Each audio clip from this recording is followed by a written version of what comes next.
All right. Hey, everybody.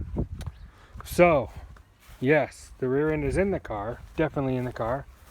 I had technical difficulties. Probably all my fault. I was so busy playing with this and stuff like that, I forgot to film. All my fault. Anyway, puppy, you're okay. Anyway, 411s are in. Let me show you. Changed the gear oil. Changed the motor oil. Added brake fluid to the clutch master. 3.0's out, 411's in. Made sure the tram was good. Did not get to the shocks. Oh, I will later. I'm 21. Ooh, lava lamp. Gotta turn that on. Thanks for reminding me. Thank you for reminding me. I appreciate that. Hold on. We're gonna stuff dreams are made of. Ready? Boom. Okay. All right. Today, so update. Rolling around in the car. 2,000. 2,500 is roughly 50. I forget. 2,500 is, yeah, like 50 miles an hour, 51 miles an hour. Not quite 3,000 makes 55, but spinning it that fast, my head temperature, my cylinder head temperature gets to like 205, which, again, that's the back of the block, back of the head, all that fun stuff like that. Here, I'll show you. Pull the hood pins, stick them right there. Pull this hood pin, stick it right. What's that jar? I'll show you later. It's a water coolant stuff. Where is my rod? There it is, right there. Oh, look, of this helmet. Battery box. Ooh, yeah, okay, here we go. All right. It's hot in there. These headers, by the way, those things right there, they put a lot of heat in the firewall. Okay, hold on. Hold, please. Hold. It's going to take some one-handed motion. I'm not as good as Chris with the one-handed. Oh, up goes the front. Hold, please. On my shoulder. Hood prop rod. Oh, sorry. Hood prop rod. Well, that's not even close to being on a good angle. That'll work. That's OSHA approved. Okay, so what I got is back here in the head. So like I said, instead of it being up here at the thermostat where the water leaving and having time to come through, so there's like a direct passage through here into the block, does a little circulating action, whatever, in the head, can go up and can circulate through here, which is fine. Back here in the top of the head, that's my sending unit. So I'm in the back of the block. I have a hose looped around the other side of the head. So I'm at the highest part, hottest part of the motor. 205, pulling the hill at 50 miles an hour. 2,600 RPMs roughly, something like that. So the worst part of it is those things cook the firewall. And they've also made, I have to use this prop rod because they've weakened the springs. So my hood springs don't hold my hood up like they used to. I know, sad story, real sad. Hold on, hold please. All right, okay, so the radiator keeps it plenty cold. It's not real hot. 16 pounds, never blows over. Right there, almost to the top. I don't know if you can see the water level. So to correctly fill those bottles, where's my, here. These lights are good. So to correctly fill these, the trick is to, so you can see the level in there now, can you? No, well, now if I put the light in the way, okay, so, no, can you see the level? Can you see in there? There we go. See the fluid level? That's fully hot, fully expanded everything, which means this thing is roughly less than half full when it's cold. This is full. That you run like half full. And you run the loop down to the bottom, and that tube that comes out of the top right there is for, look how dirty that is. That is like overflow. So if this thing overflows, it will run out of the tube on the bottom right there. That's how these overflows work. So 16, oh man, that's bright. Oh, stop. No, didn't help. There we go. So a 16-pound cap will move fluid into there, and at the same time when it changes, when the coolant starts or the thermostat opens, it will actually reverse and pull it back, and it just does this loopy thing. That's not really a term, loopy thing, but that's what's going on. So now as this thing cools off, that level will drop and drop and drop and drop and drop as it pulls fluid in, and fluid contracts. It expands, it gets hot, kids. Remember physics, remember science? And it contracts as it gets cools off. So it'll drop. This never does. That's why you have this. So as the level drops, it pulls fluid in and keeps this thing always full, because you don't want air in a cross flow style radiator, unless it's the style that has a built-in reservoir on most of them. Most of them don't. A top tank, though, like I showed you before, the top tank is the expansion tank. For a cross flow, you need an expansion tank, and then the system is sealed, and the level just changes in this expansion tank and not in the radiator. It always stays cool because you want all your fins and your entire core covered. On a top tank system, you want the fluid level covering the tubes going down, covering the core, so it's always full, but it can expand and contract inside the tank. You never fill a top tank all the way up, and you don't fill a top tank and add an overflow. Don't do it. That's not the way they were designed to work. They were never designed to work that way. Some people will do that, and you'll get a similar effect, but there's really no move. You have a big tank on the top. There's really no movement going through. In fact, if your hose comes in, it'll have a tendency to move across and go out. Well, no, I don't want to get into the whole theory of it, but just cover the cores by maybe the core by maybe this much, and leave that much room for it to expand. In the old days, the old tanks, the top tanks, I don't know if my Harrison has it. Let's see if my aluminum does. This is a Be Cool aluminum radiator.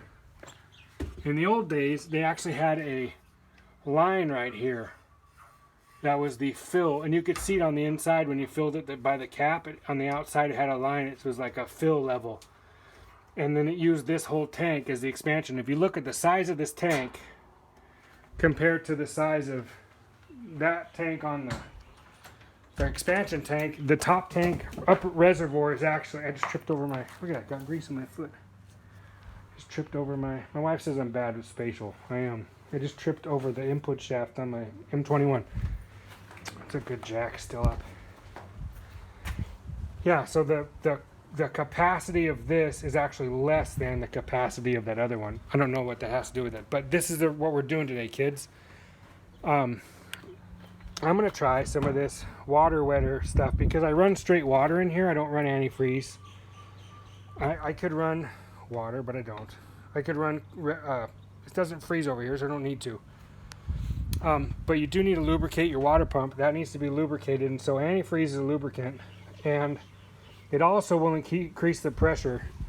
The way it works is every PSI for the cap is 3 pounds above the boiling point. So with water, 3 times 16 is, I can't do the math, 3 times 10 is 30, plus 6 is 30, 18, so 48, 348, is that right? 348 is when this will actually boil over, or the water will boil in a pressurized system. Because you're increasing the atmosphere by 1 psi, and then that, I mean, I don't want to get into the whole science behind it, but that's how it is. So antifreeze actually, so straight water boils at 212, right? Antifreeze increases, depending on the dilution of it, increases your coolant. It becomes coolant instead of water, increases the boiling point. I forget what it is, 50-50 mix.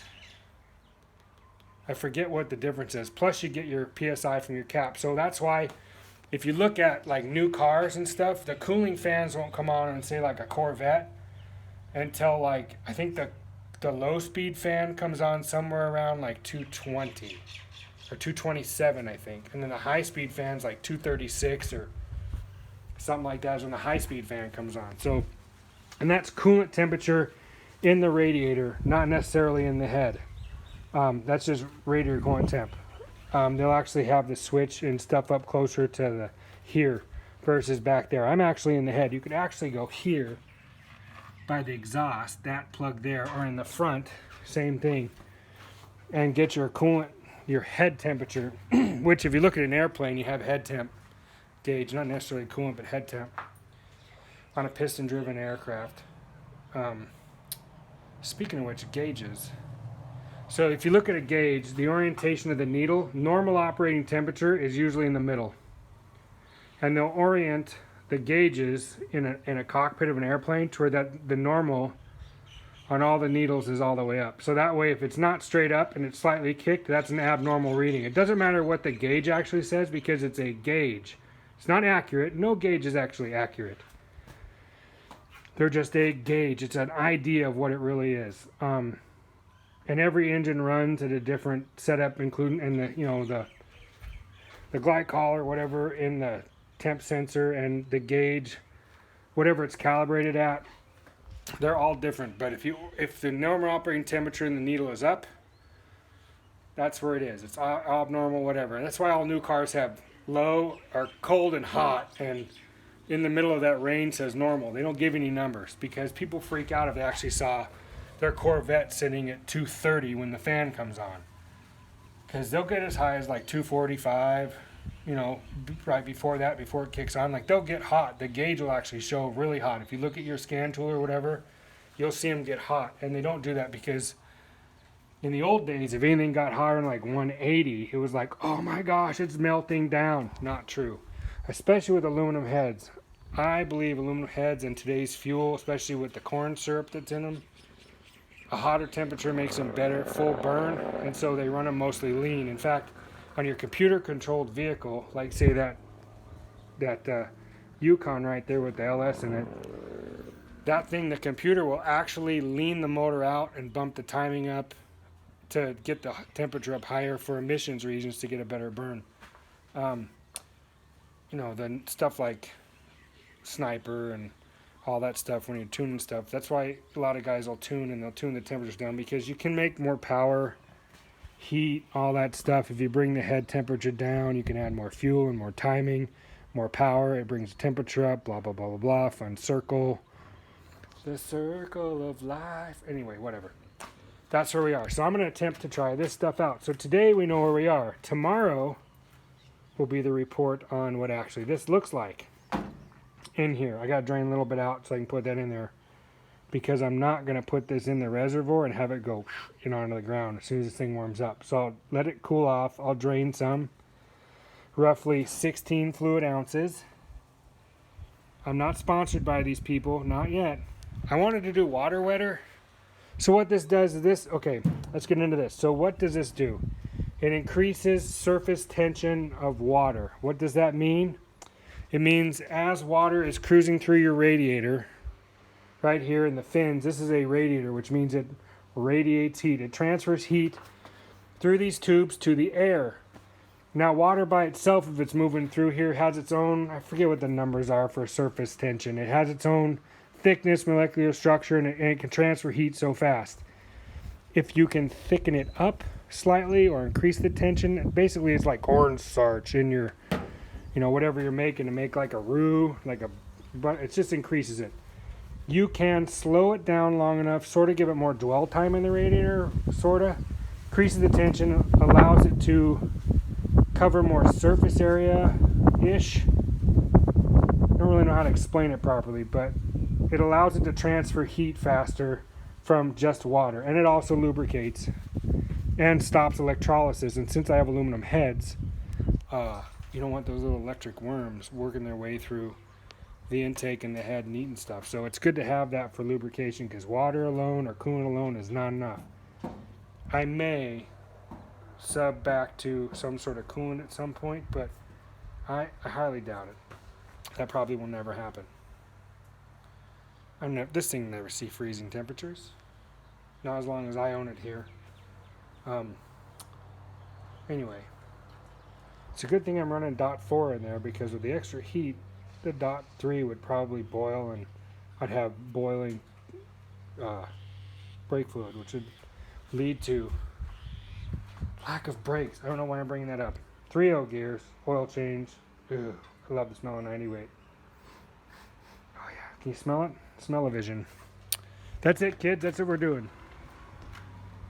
we're going to put that in and then report back tomorrow on what's going on. I'll probably make a couple of no. I'll probably make a couple of shorts about it. I am working on the 41 Ford, putting out small videos at the same time about that. Part 2 is coming up for the wiper install, which you folks will have seen already today, this morning. Well, by the time I put this out tonight in the morning, you guys will see that.